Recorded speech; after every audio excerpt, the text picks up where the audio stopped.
Tonight, Dimension X presents The Martian Chronicles, a dramatization of the new novel by one of our most brilliant young science fiction writers, Ray Bradbury. The Martian Chronicles.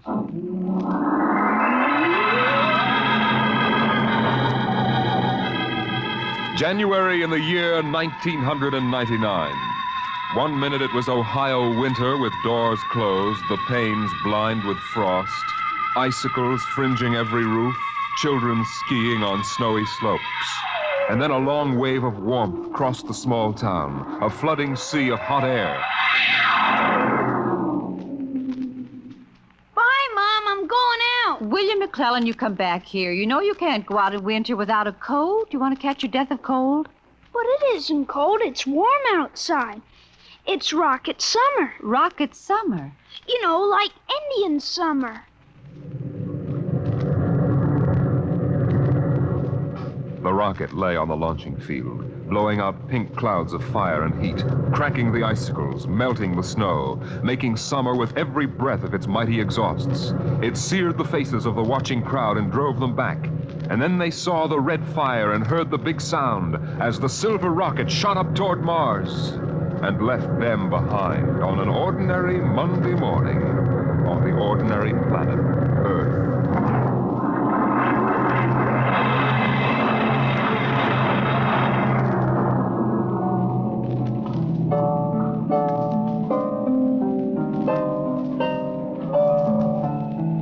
They lived in a house of crystal pillars on the planet Mars by the edge of an empty sea.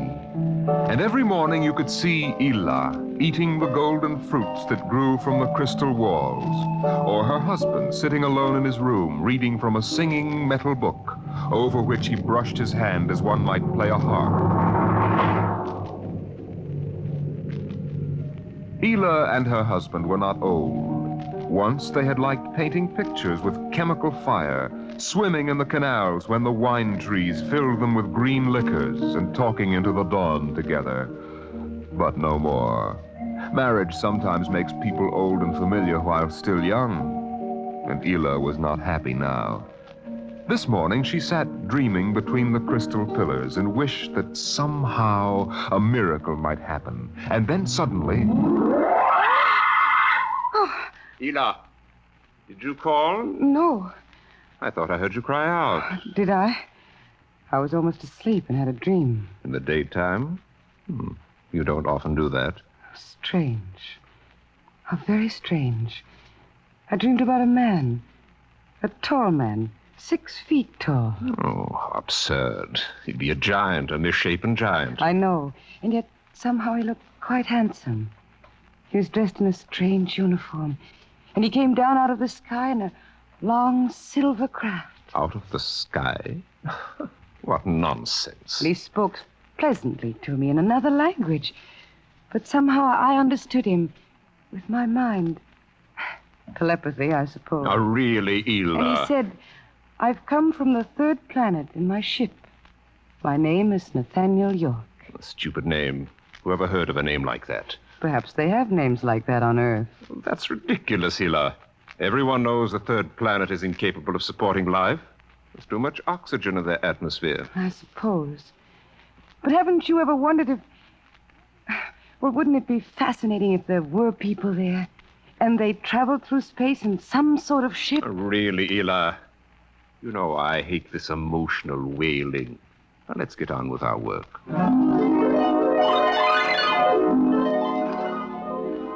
Evening came. The twin white moons of Mars were rising, and the house closed itself in like a giant flower. A wind blew among the pillars, stirring Ila's russet hair, crooning softly in her ear. And it was then that she began singing the song. Drink to me only thine eyes, and I will pledge with mine. Ila, what's that song? I don't know. What do you mean you don't know? I've never heard it before. Did you compose it? No. Yes. No, I don't know, really. I don't even know what the words are. They're in another language. It was part of the dream I had, I guess. Oh. You know, you haven't been yourself lately. It might do you good if we went away to the Blue Mountains for a week or so. What? Did you hear what I said? I'm sorry. I was watching the sky. You're certainly interested in the sky tonight. It's very beautiful. Well, what about my suggestion? Shall we leave for the Blue Mountains in the morning? You mean go away now? Oh, no. No? Why not? Why don't you want to go? I don't know. I just don't want to, that's all. Oliver kiss in the cup, and not ask for... Ela, I'm sick of that silly song. It's late. Let us sleep.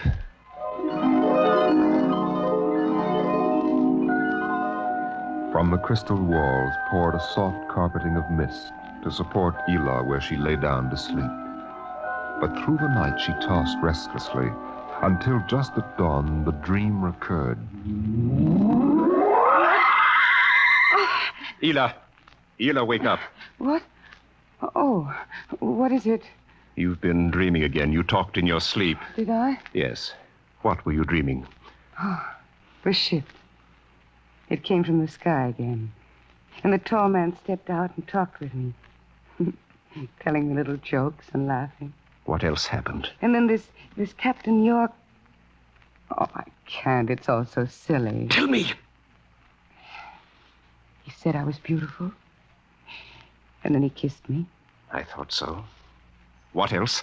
Why, Eel, you're so bad-tempered. It's only a dream. Is it? You know I can read your mind. You can't keep secrets from me.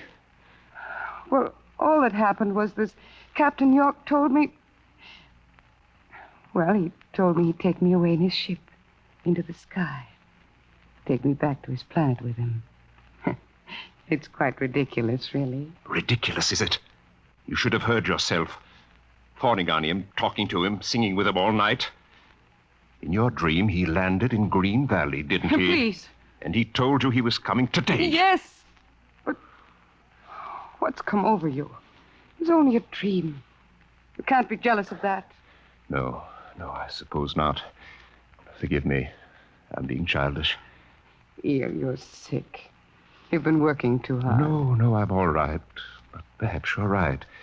Maybe I could use a little relaxation. Yes. I think I'll take the morning off and go hunting. Hunting? Yes, in Green Valley.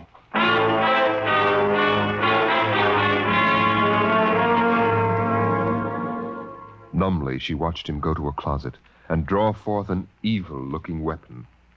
And then her husband was gone, walking toward Green Valley. And Ela waited, watching the sky for an unknown thing, trembling with a nameless fear. And then it happened. A whirring, rushing sound. The warmth as of a giant fire passing in the air. The gleam of metal in the sky. He's come. It's true. The dream is true. The rocket vanished over the hill. The sky was empty again. And trembling, Ela waited again, looking toward Green Valley and seeing nothing. Listening for sounds and hearing nothing. Until... a shot sounded, very sharply. The sound of the evil weapon. Oh, no. No. Her body jerked with the sound, and she wanted to scream and never stop screaming. For now she knew the dream could never come true. There was nothing left but the song, the strange and fine and beautiful song. Drink to me only with thine eye, and I will pledge with mine. Or leave a kiss within the cup.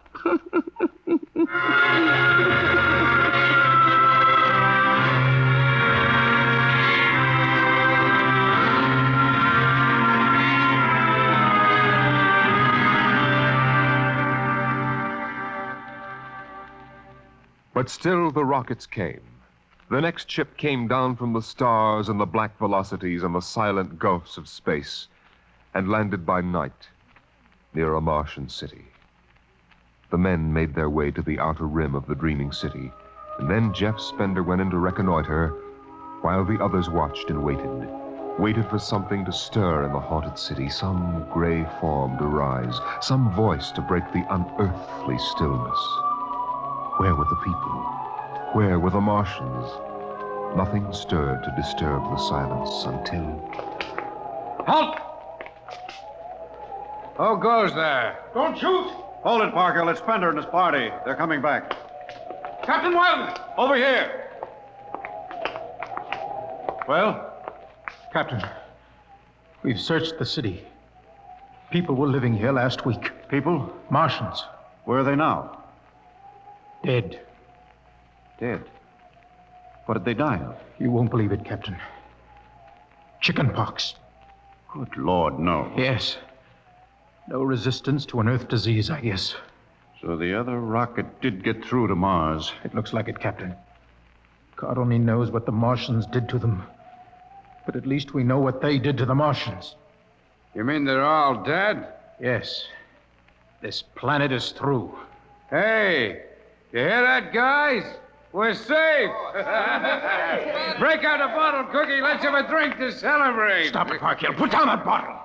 What's eating you, Spender? The planet's ours now. We got to christen it, don't we? I christen thee the city of... I christen... Hey, Park Hill City. Park Hill, I warned you. All right, Spender, that's enough. That'll cost you a $50 fine. Corky McClure, take care of Parkhill. Spender, you come with me.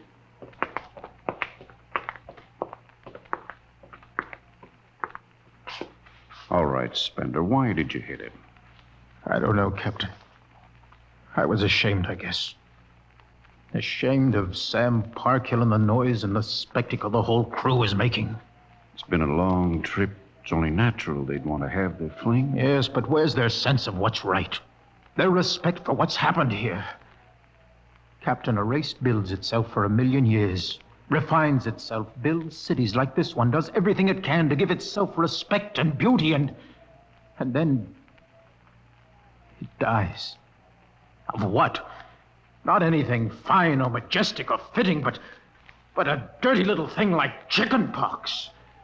And Sam Parkhill wants to celebrate. I know, Spender, but you've got to remember you've a different way of seeing things. I'm seeing things all right. I'm seeing what we'll do to Mars. We'll rip it up, rip the skin off, ruin it the way we've ruined our own planet. Captain, look at the city. It may be the last time you'll ever see it this way. Beautiful in the moonlight, isn't it? Yes. There's a poem by Byron that describes it, and how the Martians would feel tonight, if there were any of them left to feel. So we'll go no more a-roving so late into the night, though the heart be still as loving and the moon be still as bright. For the sword outwears its sheath, and the soul wears out the breast, and the heart must pause to breathe, and love itself must rest. Oh, the night was made for loving, and the day returns too soon. Yet we'll go no more a-roving by the light of the moon. Without a word, the Earthmen stood and looked at the city. The bottle lay shattered at Sam Parkhill's feet, and the sour stench of liquor filled the cool air. The men of Earth had come to Mars.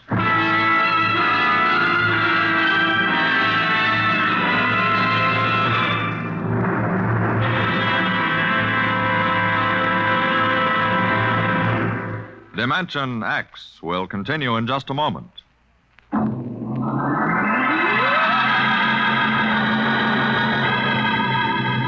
The men of Earth came to Mars. They came because they were afraid or unafraid, because they were happy or unhappy, because they felt like pilgrims or did not feel like pilgrims. The government posters screamed, "There's work for you in the sky. See Mars!" And the men shuffled forward, all kinds of men, all coming for different reasons. The rockets came like drums beating in the night. They came like locusts, swarming and settling in blooms of rosy smoke.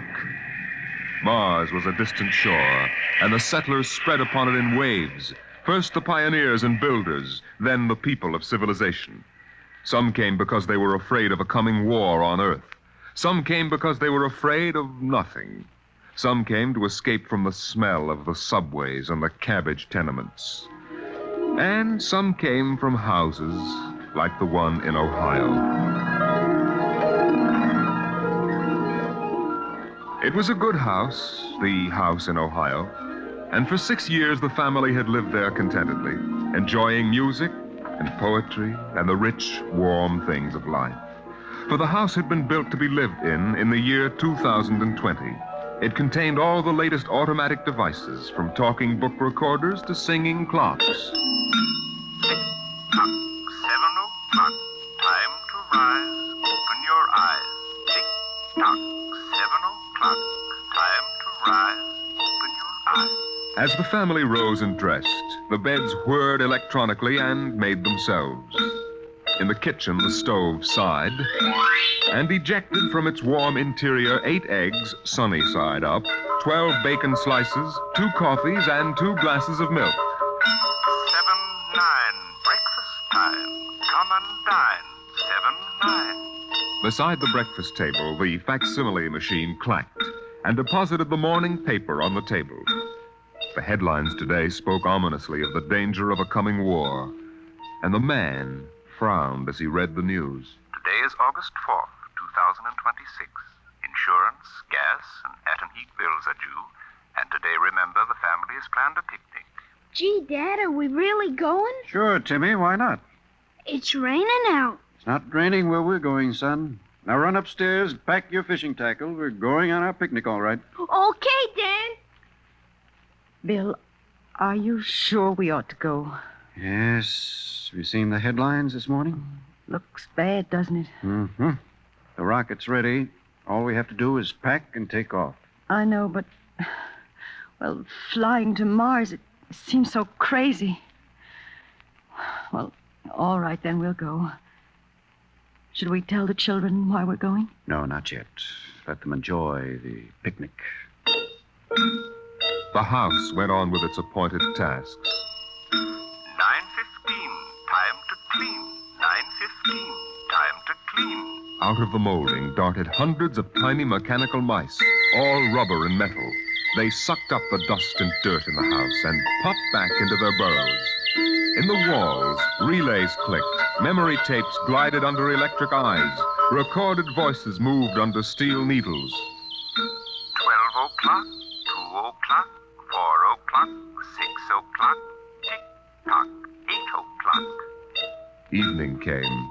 In the living room, the hearth fire bloomed out of nothing, and the phonograph spoke from beside the fireplace. Mrs. McClellan, what poem would you like to hear this evening? Mr. McClellan? Since you express no preference, I shall select at random from among your favorites. Sarah Teasdale, There Will Come Soft Rains. There will come soft rains and the smell of the ground, and swallows circling with their shimmering sound, and frogs in the pools singing at night, and wild plum trees in tremulous white. Robins will wear their feathery fire, whistling their whims on a low fence wire, and not one will know of war, not one will care at last when it is done.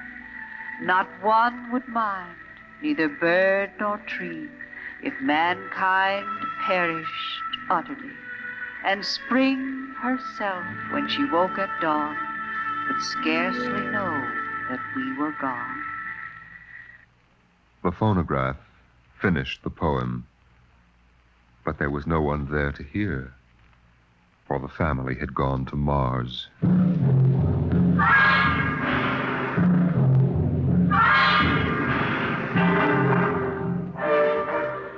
On the Martian desert beside the highway, there rose a blare of red and yellow neon lights that spelled the death of Jeff Spender's dream. Sam's hot dog stand is what the sign read. And Sam, of course, was the same Sam Parkhill who had fought with Spender years before.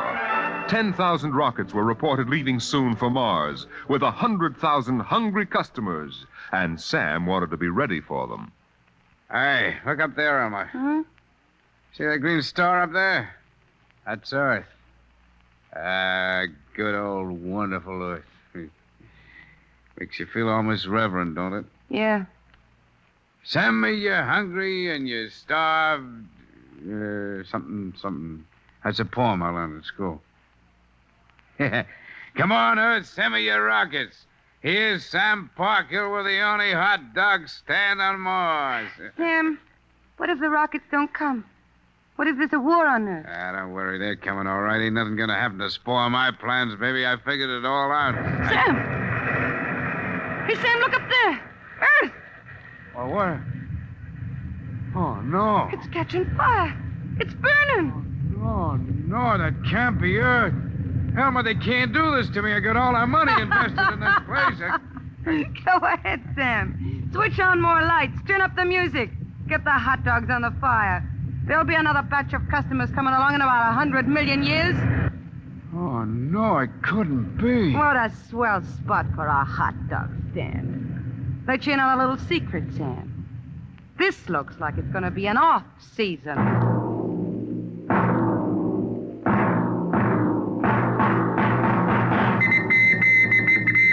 The light beam radio crackled with the news.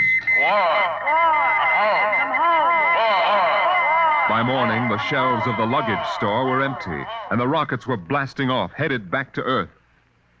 In a few days, everyone was gone, and the planet of Mars once more lay deserted and silent.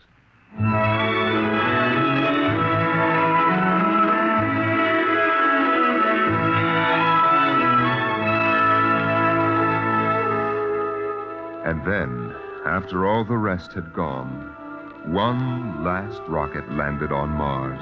A small, family-sized rocket come all the way from Earth.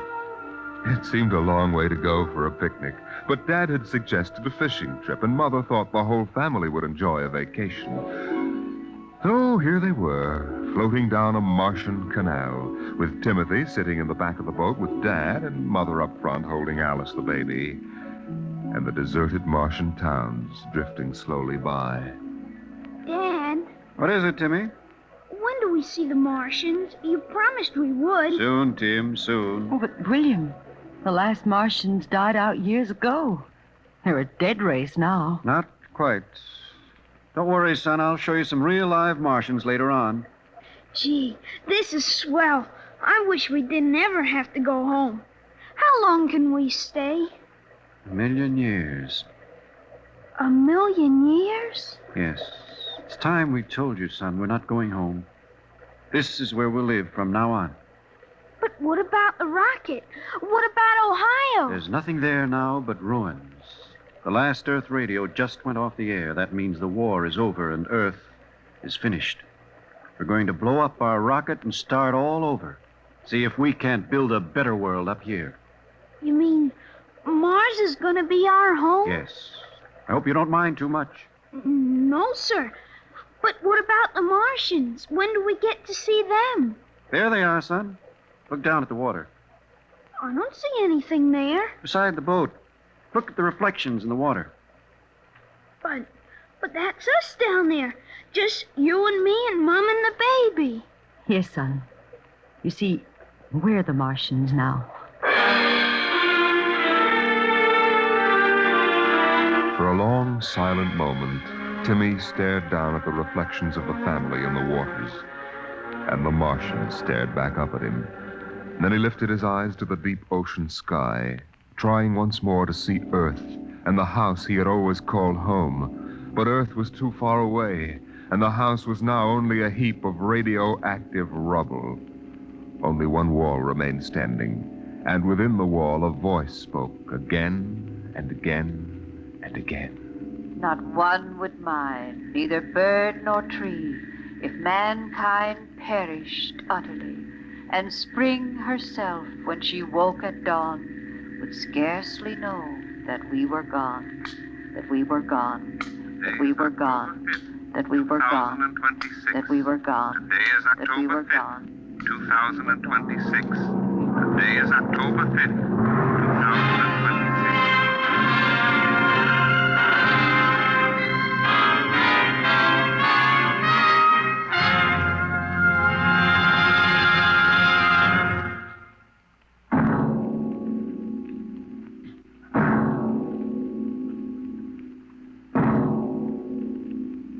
You have just heard The Martian Chronicles, a dramatization of highlights from the new novel by Ray Bradbury.